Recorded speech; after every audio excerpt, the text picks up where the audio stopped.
Shalom and welcome to another in our series of podcasts from Temple Beth Am, a dynamic center for conservative Judaism in Los Angeles. This is a recording of a Shabbat sermon by Rabbi Rebecca Schatz. A year ago, November 2023, I went to Israel on a mission with the Southern California Board of Rabbis. 5 weeks post-October 7th, a group not much larger than a minyan went to Israel to bear witness. Though while we were there, we learned a lot. It was a trip to feel, to hug, to listen, to grieve. It was a support mission, not a trip to the Israel I lived or learned in. We heard from John and Rachel Hirsch's parents, who were on day 50-something of his kidnapping into Gaza. We visited with relocated members of the different kibbutzim and the schools established to keep the kids safe and in regular rhythm.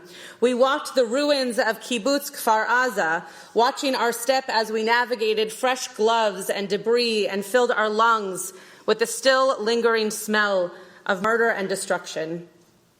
We did not go to Re'im, where the Nova Festival massacre occurred, because Zaka was still taking forensic evidence and trying to figure out what had happened. But we did visit Shura, the rabbinic army base where every body or human fragment was spiritually and honorably kept before burial. This was a trip of feeling so close that it was painful to leave. And this was a trip of feeling so helpless that it was important to return and get to work. For a year, I have wondered when I would return and have felt extremely empty without a reason to be back. When I was asked to be part of the Rabbinical Assembly Programming Committee for the convention happening in Israel December of 2024, I jumped at the opportunity. Did I need one more weekly Zoom on my calendar? Definitely not. But this was my sure way to know that I was getting back to Israel. So this past week, from Monday through Shabbat, I was in Israel, and it was a trip of repair, of hope, of joy, and of true homecoming. After Joseph shares his first dream with his brothers and parents, his brothers are beyond annoyed, and Jacob, his father, the Torah says, keeps the matter in mind. The Talmud reflects that Jacob hears the dream, believes it will come true, and so keeps it in mind because, as a father, he was looking forward to Joseph's success and needed to monitor that in relationship with the other children. So the brothers go out to their pasture work, and he, Jacob, says, "Vayomer lo lech na re'eh et shalom achecha, ve'et shalom hatzon vehashiveni davar." And he, Jacob, said to him, Joseph, "Go and see how your brothers are and how their flocks are faring, and bring me back word." Vayimsa'ehu ish, vehine to'ev basadeh, vayishal'ehu ha'ish lemor, ma tevakesh. A man found Joseph, and behold, wandering in the fields, the man asked him, "What do you seek?" Jacob makes it very clear to his son that his job is to check on the brothers and their flock, but to also bring back an assessment. This is not just about going to see them for himself and ostensibly in some repair of relationship, but also in order for Jacob to know what they are doing. And as the Orach Chaim says, Jacob made sure that Joseph had 2 destinations, one to the other sons and one back. Radak assures us that Jacob did not want Joseph to find out how they were doing, but how successful they were at their jobs. Not only their health and well-being, but also their economic well-being. This trip, I was Joseph. I knew I wanted to go, but needed to be encouraged by that outside force to make my way on the journey. I needed to know that I was going with a purpose and to truly check in with my own eyes on Israel. I needed to walk the streets of my old neighborhood, visit my favorite cafe, eat the most delicious hummus, buy way too many Israeli gummies, hug my Israeli family and friends, and just take a pulse of the country. I did not know that that was my mission, but once I was there, it was clear that I had 2 destinations, into my heart and back into my mind. There were multiple tracks you could choose from in between these limud sessions that we had with some of the best teachers and scholars of our time. I chose a track of shared society for the first day and a track to travel down to the south and experience the ecological differences and growth since October 7th. It was important for me to be down south.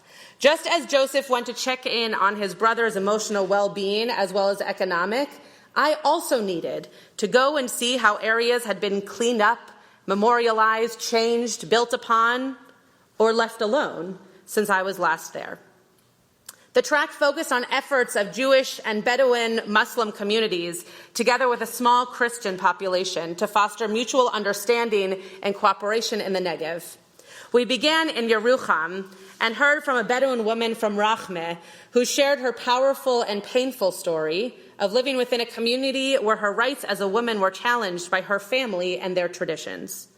I will not share her name nor post pictures of her face, but we spent a lot of time hearing of her efforts to bridge between the struggles of forced marriage as a teen and then divorce to marry another man, and is now working on degrees and advocating for Bedouin women's rights.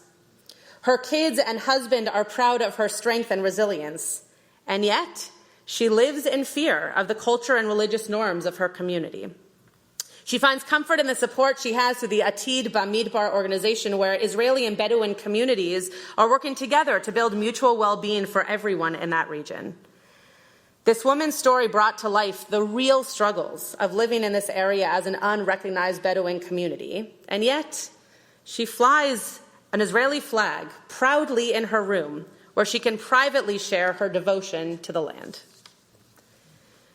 We finished the day at the Anur Mosque in Rahat, where we met with Sheikh Jamal Al-Ubra, supervisor of the mosques for the Office of Internal Affairs, for a discussion on interfaith leadership and community building. We walked up from the bus surrounded by children playing in the streets, laughing and kicking around soccer balls or riding their bikes. They kept yelling at us, "Hello, welcome." And even throughout the Sheikh's presentation, they would stand at the door, so it would slide open, and they would yell in, "Hello," and then they would run away. Kids are kids anywhere, and in any religion and in any culture, and it made every rabbi in that mosque feel very warm and at home. The Sheikh shared powerfully about how hard it has been for his community in Rahat since October 7th.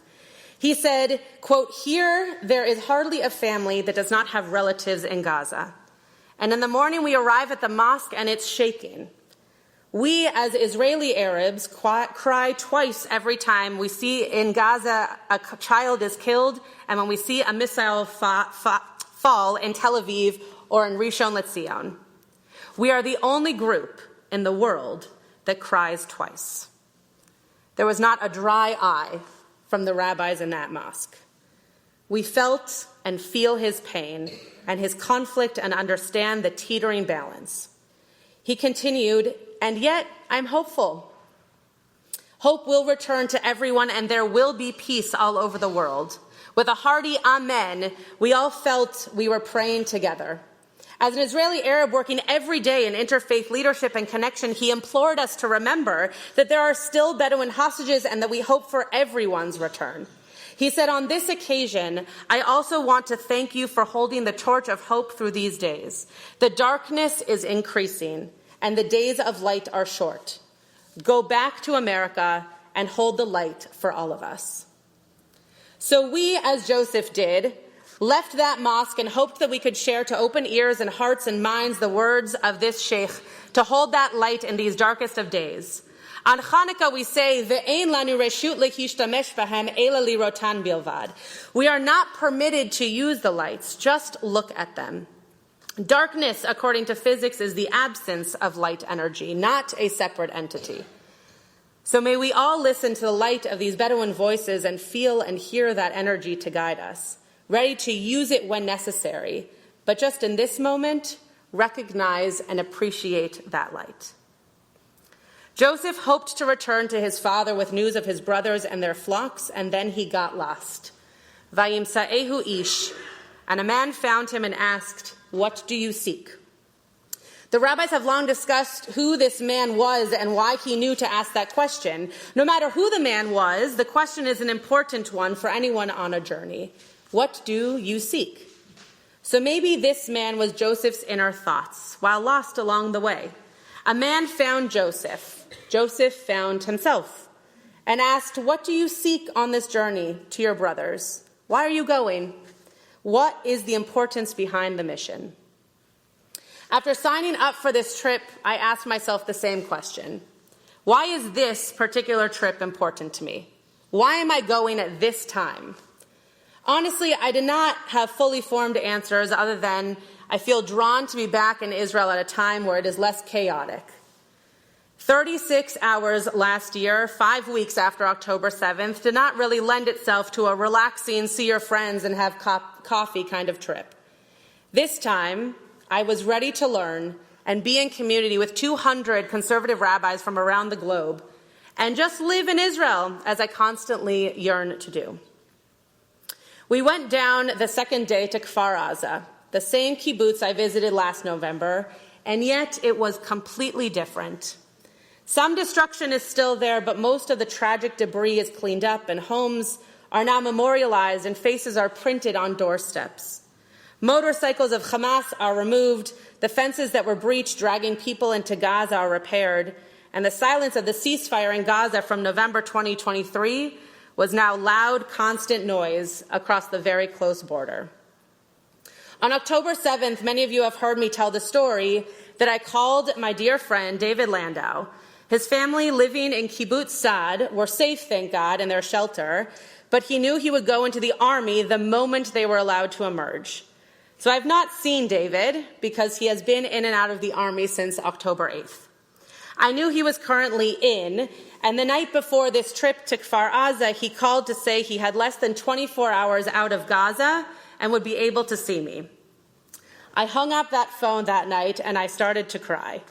This was why I came to Israel. While standing in a road surrounded by burnt homes, David walked towards me in full madim, in full uniform, and I could not have smiled any bigger. Vayimsa'ehu ish. And a man found me, and I knew the answer to the question, what do you seek? Hugging David, seeing my childhood friend who luckily lived across the street from this destroyed kibbutz, unscathed, and yet as he kept repeating to me over and over, this could have been us. We had such mazal, we had such luck. David only had about 30 minutes with us, and as we stood at the newly rebuilt fence, our back to the kibbutz and facing Gaza, I had to say goodbye. It was not enough time, and it was not a Shabbat with his family or coffee in a cafe or hanging at the beach of Tel Aviv that I was used to, but it was 30 precious moments that I will hold with me until the next time we see each other.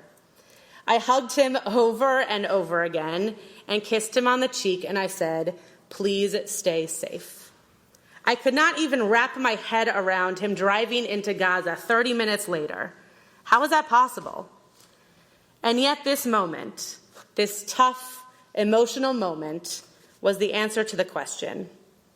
This was the reason for a trip to Israel, to feel and experience life today, right now, in the beautiful and in the dark moments, to hug and to let go, to fear and to live large, and to hope and listen to reality. Joseph goes to find his brothers at the request of his father. Did his father know or expect it would be for repair of the relationship? We don't know. But Joseph does happen upon someone who puts life into perspective. Why are you here as an existential question, not just geographic?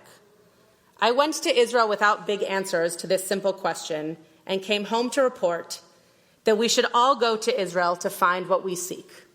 For me, it was repair and hope, joy and homecoming. I listened and learned and felt pride in the conservative movement, which is important for my job and for our vitality as a people. And I went to Israel needing to feel home, and that is exactly what I brought back with me. May we all find our answers on life's journey soon. May our hostages be released to their homes. May all people find peace in their home in Israel now. Thank you for the opportunity to go home. for the opportunity to travel on journeys, asking questions, and for the space and processing to report back when I return. You've been listening to another in our series of podcasts from Temple Beth Am, a dynamic center for conservative Judaism in Los Angeles. If you enjoy these podcasts, we invite you to write a review on the Apple Podcast site or wherever you get your podcasts. For more information about Temple Beth Am, Los Angeles, go to tbala.org.